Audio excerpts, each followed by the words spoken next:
Good morning po sa inyo. Sasakay po tayo ng train. Punta po ako ng city today. Ipapasyal ko po kayo sa lugar kung saan po naghulog ng atomic bomb ang mga kano nung kapanahunan ng World War II. Mula dito na station hanggang sa ating destination, babiyahe po tayo ng 40 minutes. At kung napapansin nyo po, walang katao-tao sa paligid. Tanging ako lamang po ang pasahero. Bali, 11 AM po ito ng umaga. Pero pagdating po ng hapon, punuan na rin po ang train. Kasi uwian na rin po ng mga estudyante at ibang mga trabahante. Malapit lang po ito sa bahay. Naglakad lang po ako ng 15 minutes bago marating itong train station. Ito po ang laging dinadaanan ng mga anak ko. Dahil sa baba po nito, yung tawiran nila papuntang school. At doon nga po, sa kabilang bundok na yon, andoon po nag-aaral ang aking bunso. Kung titingnan po ay parang malapit lang. Pero kung lalakarin mo naman ay tiyak na pagpawisan ka rin po. Bukod sa paakyat po siya ay paliko-liko po ang daan. Sa kabilang side naman po na sa bandang taas na yun ay doon po ang aming bahay. Kaya parang kawawa po ang mga estudyante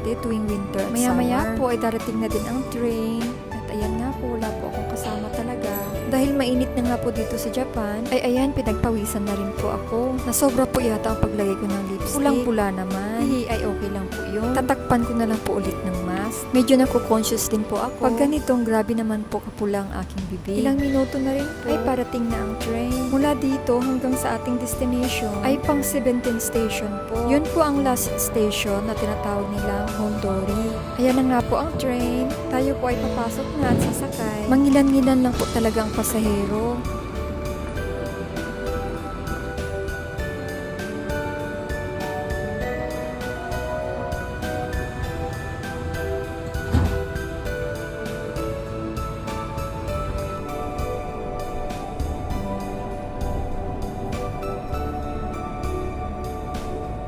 After ng mahabang-habang biyahe ay dumating na rin po ako sa wakas. Nasa underground po ito. Ang taas po nito ay main road po ng Hiroshima City. Doon po dumadaan ang mga travelers at local trains. Ayan nga po, nakalabas na tayo. Yan na po ang Hiroshima City. Ngayon, doon naman po tayo dediretso sa kanilang Memorial Peace Park. Papakita ko po sa inyo yung place na pinaghulugan ng bomba at yung natirang building. Marami din po ang dumadayo. Mga taga-ibang bansa po at ibang lahi. Medyo malayo-layo rin po ang nilakad ko at ayan nga po ay dumating na rin ako. Ang lawak po ng park na ito. Kaya medyo mahaba-haba pong pag-iikot ang ating gagawin. Kaya atin na pong lapitan at puntahan.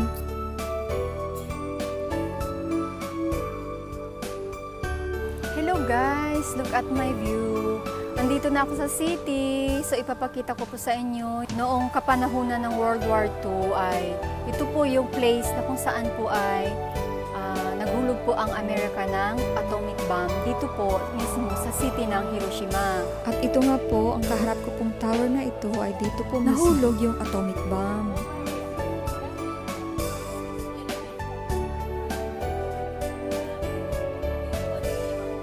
At itong building po na ito ay tanging natitira dahil yung mga katabi po nito ay halos pudpud.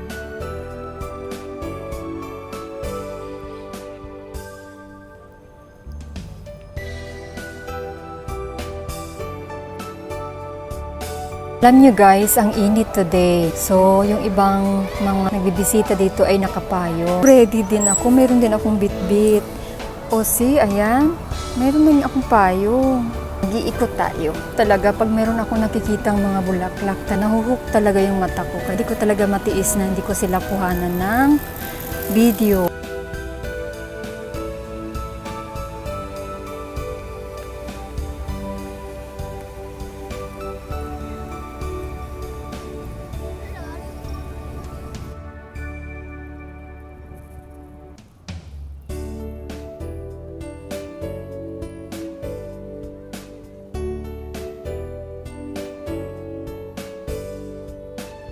Tingnan nyo naman ang gaganda ng mga flowers na ito, oh. Nakaka-inlove talaga sila. Lahat po ng ito ay gawa sa papel.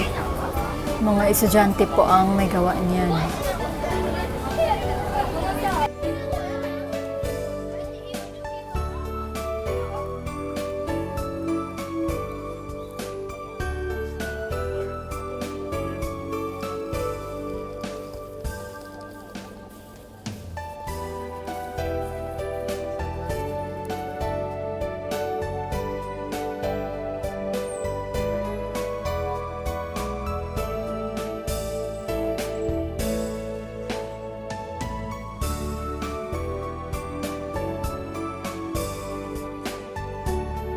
Yan po, mga estudyante po yan. Estudyante galing sa iba't ibang school.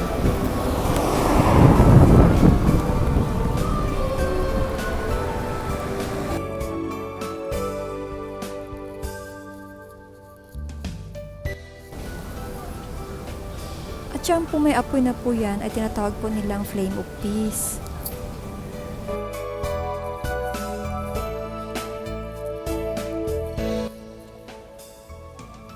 At dito po mismo, every year po, nag-aalay po sila ng kanilang prayers tuwing August 6, 8:15 ng umaga. Yun po ang oras ng pagbagsak ng atomic bomb dito sa city ng Hiroshima.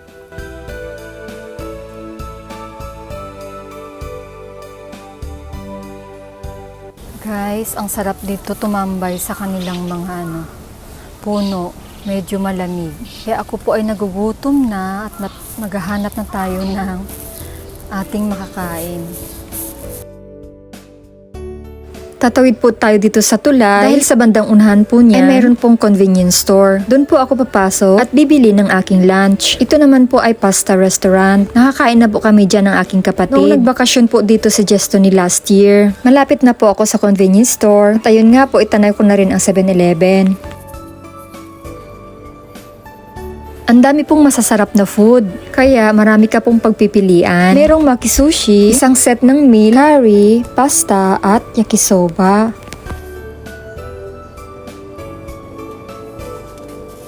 At ito pong aking napili, beef gyudon. Dahil puro po siya karne, naghanap po ako ng aking maipaparis na gulay at mayroon na rin po ako napili, okra na may radish, seaweeds, at yamaymo.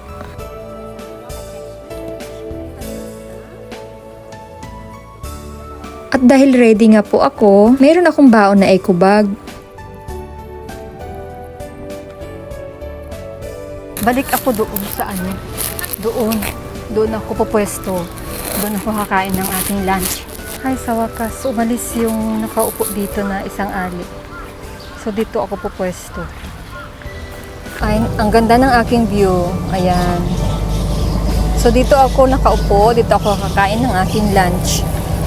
Ayan po. At hindi ko po namalayan, natapon na pala yung sauce ng aking nabiling food sa 7-Eleven. Ayan po, kain na tayo. Ito po ay okra. Ayan. Siyempre, pag ganitong mga gala-gala, meron po akong baon na power bank para pag nalobat po ang aking phone ay charge ko lang po siya. Tingnan niyo naman po, ready po ako ha. Ayan. Kayayang po ito, hiniram ko muna. Oh, 'di ba ang cute? So diyan ko po ipapatong ang aking cellphone para nakaharap po sa akin.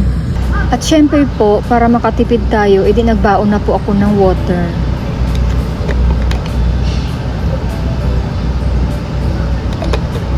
At kumakalam na ang aking tiyan, so ako na ay kakain. Guys, yan po ang aking lunch. Gyudon po siya, beef. Tapos yung aking salad ay ito po, okra at saka yung yamaymo. So itong ating gyudon ay itatapis po natin dito sa rice. Yan, yummy yummy. Merong chili powder. Lalagyan natin konti. Kunti daw pero inumbos ko na. Tapos meron po silang free na wet tissue.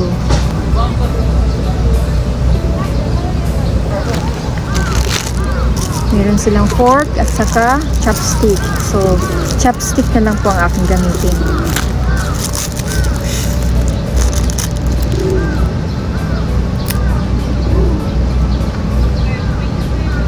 Kain po tayo. Siyempre pagkakain, tatanggalin muna natin ang ating sombrero. Kain guys!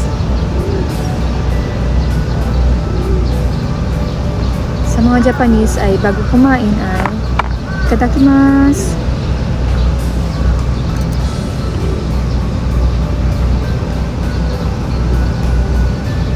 Sarap.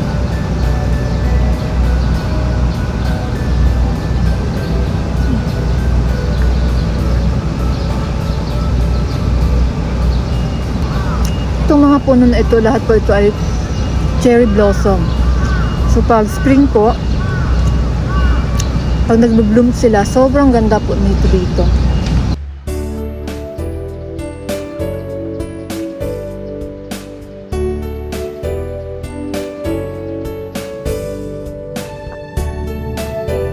Habang ako po ay kumakain, ito po ang aking view.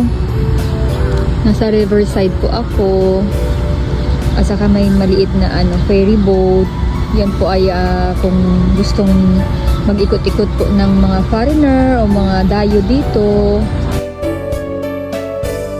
Ito po ang aking handy umbrella. Tapos yung ang laman ng aking bag ay tubig, wallet, at saka itong ano bang laman ito? Nakalimutan ko. Ayan, powder, hand cream, tissue, at saka yung ating pababae yan. Headset, tapos yung aking power bank. Tapos syempre itong may always ako may dalang paglagyan ko ng aking mga kung anong mga napamili. So atin pong hanapan ng matatapunan itong aking pinagkainan. Meron pa ako nakitang basurahan. Itatapon po natin yan. At ako po ay pauwi na rin kasi kailangan makauwi na tayo ng before 4. Magluluto pa tayo. Bago po pala ako umuwi, kumuha po muna ako ng video dito at picture na din.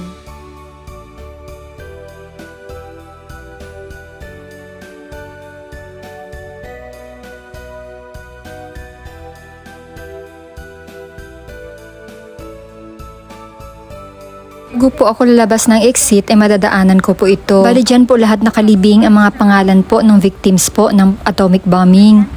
Our lives offered to God in memory of the lives that were extinct.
Uwian na guys. Thank you sa panonood nyo. Sana nag-enjoy kayo sa aking pinakita. Thank you so much for watching at sa pagsama nyo sa akin. Nakabili na rin po ako ng aking ticket pabalik. Sasakay po tayo ng escalator hanggang sa baba sa underground kasi andun po yung sakayan ng train.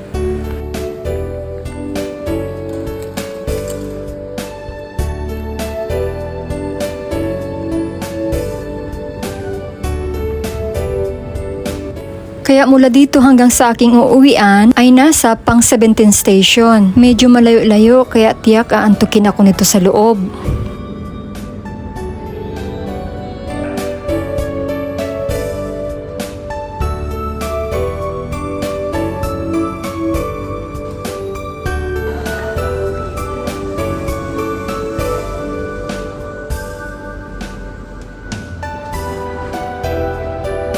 At ayan nga po ay tulog-tulugan tayo kunyari, pero sa totoo lang medyo dinanulunan po ako ng antok. Next station na po nito ang aking baba. Hanggang sa muli po, maraming salamat ulit.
Hanggang sa muli po, maraming salamat po.